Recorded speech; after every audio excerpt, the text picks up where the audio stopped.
একটা নারীর জীবনে পূর্ণতা মানেই মা হওয়া। মা হওয়ার স্বাদ যে গ্রহণ করেছে সেই বুঝতে পারবে এর অনুভূতিটা কেমন। যদিও সেই সৌভাগ্য আল্লাহ আমার এখনো দেয়নি, তাতে কি হয়েছে, মা না হতে পারি। মায়ের পরেই তো খালা ফুপি তো হয়েছি, এই অনুভূতিটাও কি কম? মায়ের পরে সব থেকে বেশি যারা মায়ের মতো ফিল করে তারা হলো ফুপি আর খালা। অনেকবার ফুপি হয়েছি, খালামণি হয়েছি, এবার ছোট বোনেরও বাবু হয়ে গেল, বড় খালা হয়ে গেল, মানে ছেলের বড় মা। তাহলে তো আমার ঘরে বেশ দায়িত্ব। বাবুর প্রথম মুখ দেখতে যাব বলে কথা, খালি হাতে কি যাওয়া যায়? তাই তো সোজা চলে এসেছি বাবুর জন্য কিছু একটা কিনতে। আমার বোনের ছেলে সিনান যখন হয়েছিল তখন ছিল করোনা টাইম, আর আমি ছিলাম বেকার। স্বাদ ছিল অনেক, কিন্তু কোনো সাধ্য ছিল না। চাইলেও নিজের বোনের ছেলেকে কিছুই দিতে পারিনি, খালি হাতে মুখ দেখেছি। তবে আল্লাহ চাইলে মুখ ফিরে অবশ্যই দেখে। যখন স্বাদ সামর্থ্য দুটোই হয়েছে তখন আমার বোনের ছেলেকে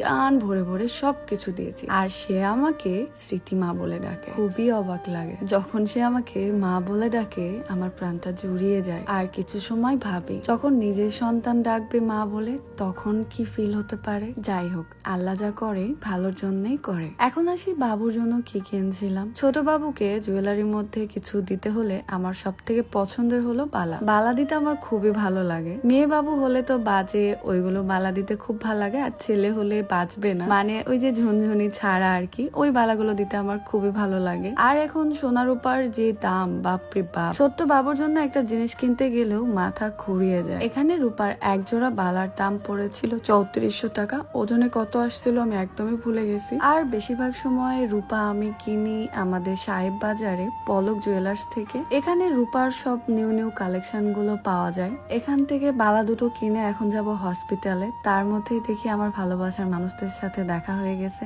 অবশেষে সেখান থেকে এসে আমার আব্বুটাকে কোলে নিতে পারলাম। এটা হলো আমার ছোট ফুপুর ছোট মেয়ের বাবু। আমাদের ফ্যামিলি প্রায় সবারই বিয়ে হয়ে গেছে এবং সবারই বাবু হয়ে গেছে। ভাই বোনদের মধ্যে একমাত্র জুথি বাকি ছিল, সেও মা হয়ে গেল অবশেষে। আমি যে বাবুকে কোলে নিয়েছি তার মাকে আমি কোলে পিঠে মানুষ করেছি। খুব অল্প বয়সে মা হয়ে গেল। কি অদ্ভুত তাই না? যাকে কোলে পিঠে করে আমি মানুষ করলাম সেই আজকে মা হয়ে গেল, তার বাবু আমার কোলে। তাকে দেখে খুব অবাক হচ্ছিলাম। সেই ছোট্ট মানুষটা একটা বাচ্চার মা হয়ে গেল। একটা মেয়ের জীবন পুরোই পাল্টে যায়। মা হওয়ার আগে একরকম এবং মা হওয়ার পরেই আরেক রকম।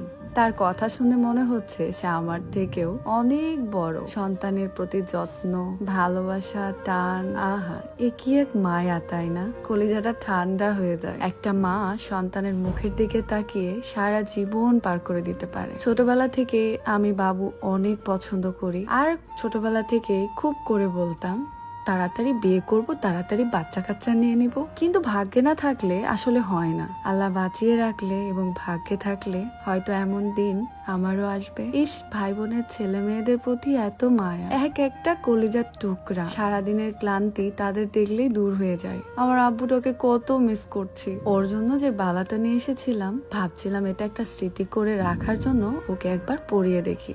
বালা দুটো পরাতে গেছি, অমনি সে হিসু করে দিয়েছে, পথে করে দিয়েছে। আর আমার সাদা ড্রেস একেবারে গেয়া।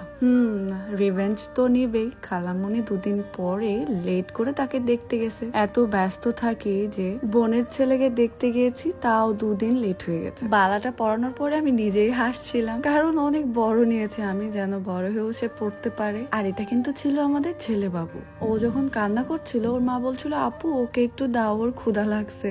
এটা আমার অনেক ভাল লাগছিল।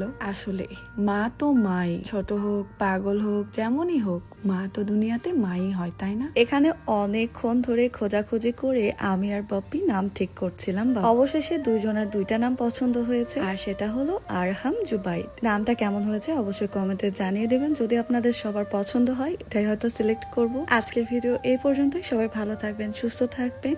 আল্লাহ হাফেজ।